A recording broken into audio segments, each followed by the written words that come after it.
చిక్కనోడు తల్లడిల్లిపోతుంది తల్లి అన్నది ఒట్టు రాచుకుంటుంది పట్టుకున్నది పాడెత్తడానికే స్నేహమన్నది పులివి పెట్టడానికే కొడుకు ఉన్నది చుక్కల్లో ఎక్కినాడు చక్కనోడు ఎప్పటికీ ఎవ్వరికి చిక్కనోడు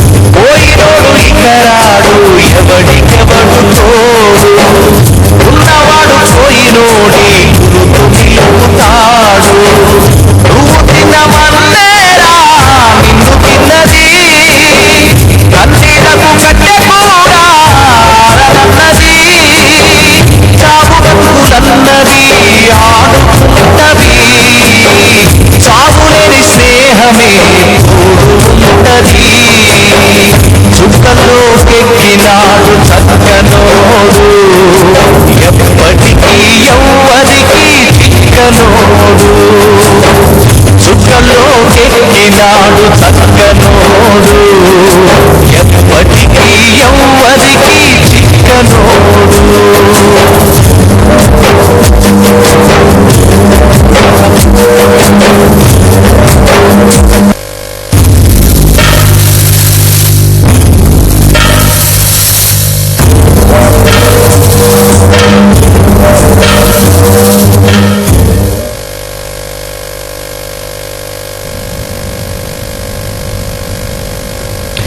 వైఎస్ మరణంతో సినీ ప్రముఖులు దిగ్భ్రాంతికి లోనయ్యారు.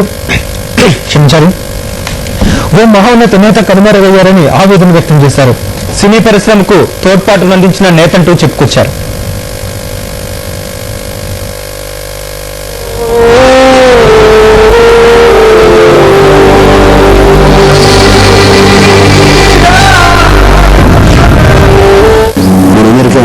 చాలా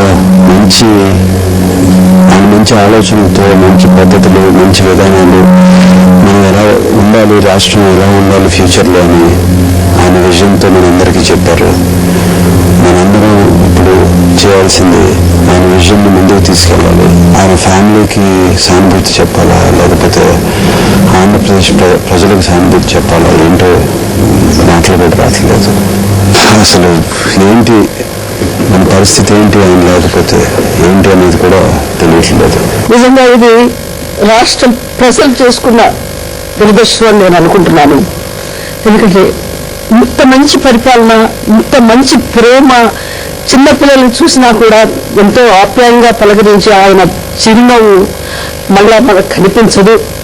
ఇది రాష్ట్ర ప్రజలు చేసుకున్న దురదృష్టంగా భావిస్తున్నాను నేను. ఎందుకంటే ఆయన చాలా ఎన్నో చేశాడు, ఇంకా చెయ్యాలి. ఆయన చేయాలనుకున్నది అసంపూర్తిగానే మిగిలిపోయింది.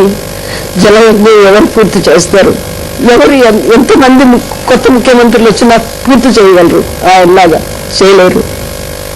ఆయన మనశ్శాంతి కలగాలని ఆయన కుటుంబానికి మనస్ఫూర్తిగా సంతాపం తెలుపుతూ ఓకే.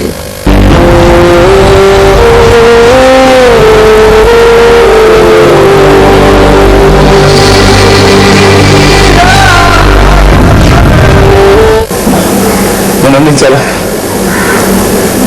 తిరుగులు కూర్చున్నాను. ఏమైనా మంచి వార్త వస్తున్నాను. అంతమంది ప్రజలకి భాగ్యశ్రీ పెట్టి అది పెట్టి బతికించి అంతమంది జనాల్లో ఉన్న మనిషి భగవంతుడు తీసుకెళ్తాను ఎటువంటి పరిస్థితి కూడా ఒక రోజు ప్రయోగాలు కూర్చున్నాను. తెలిసిన తర్వాత ఇంకా అసలు ఏం చేయాలి నాకు అర్థం కాలేదు. రాజా అని పిలుస్తారు. రాజశేఖర రెడ్డి మన గుండెలో ఉన్నాడు, అందుకే ఉన్నాడు.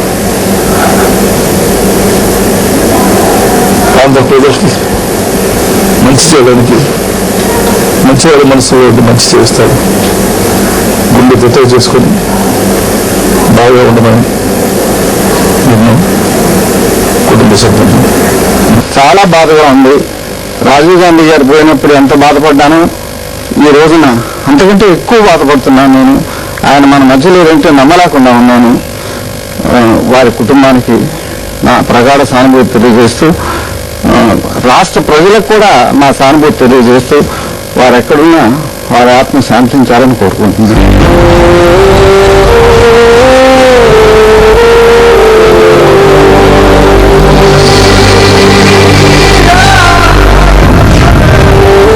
సినీ పరిశ్రమకైతే పేద ప్రజలకైతే అందరికి కూడా మన రాజశేఖర రెడ్డి గారు ప్రభుత్వం ఎంతో మేలు చేసింది. వారిని పోగొట్టుకోవటం టీవీగా మన దురదృష్టం అనుకుంటున్నాం. వారు ఎన్నో కార్యక్రమాలు చేయాలని ఈ రచ్చబండ ప్రోగ్రాం కూడా పెట్టుకొని ప్రతి దీనికి సర్ప్రైజ్గా విలేజెస్ కూడా పెళ్లి చేయాలని అనుకున్నారు. కానీ భగవంతుడు వారిని మనం దూరం చేశారు. ఇది రియల్ వాళ్ళు చాలా దురదృష్టకరమని నేను భావిస్తున్నాను. ఆయన తెల్లవారేసరికి తిరిగి వస్తారు, మన శుభవార్త వింటాం అని చాలా కాన్ఫిడెంట్గా చెప్పాను, చాలా కాన్ఫిడెంట్గా వచ్చాను. కానీ తెల్లవారిన తర్వాత ఇలాంటి ఒక వార్త వస్తుందని మనసులో ఎప్పుడు అనుకోలేదు నేను. ఆయన ఒక రాజకీయ నాయకుడిగాను, ఒక ముఖ్యమంత్రిగాను కాదు, నాకు చాలా స్నేహితుడు. 32 సంవత్సరాలుగా మా ఇద్దరి మధ్య అనుబంధం. పొద్దున కేసు అవుట్ అయింది హెలికాప్టర్ అంటే వచ్చేస్తారు, ఇంకో గంటలో వస్తారు, 2 గంటలో వస్తారు అనుకుంటూ కూర్చుని మళ్ళీ 1 గంట తర్వాత ఆయన లేరు అని న్యూస్ బ్రేక్ అయినప్పుడు చాలా బాధగా ఉంది. ఆయన ఇలాంటి నాయకుడు రాష్ట్రంలో ఇంతవరకు రాలేదు, లేరు కూడా. భవిష్యత్తులో వస్తారని ఆశ కూడా నాకు తక్కువగా ఉంది.